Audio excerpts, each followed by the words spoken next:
তিন নম্বরে আল্লাহ বললেন ওয়াল্লাযীনা হুম লিয-যাকাতি ফাঈলুন, আমার মুমিন বান্দাদেরকে আমি ধন সম্পদ দিয়ে যদি ধনী বানিয়ে দেই, ওই সম্পদ থেকে গরিবদের জন্য তারা দান করে। দে যাকাত তোরা দে রে যাকাত, তোর দিল খুলবে পরে আগে খুলু খা। দে যাকাত তোরা দে রে যাকাত, ঠিক কি না?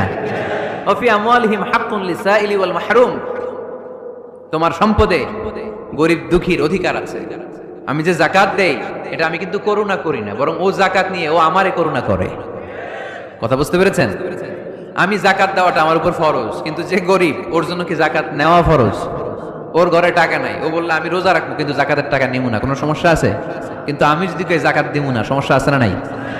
তাহলে আমি করুণা করি নাই, ও যে আমার থেকে যাকাতের প্যাকেটটা নিয়ে এই বিশাল ফরজ ইবাদত পালনে আমার সহায়তা করলো, ও আমারে করুণা করেছে, ও এসে আমারে দয়া দেখিয়ে গিয়েছে, ঠিক কি না?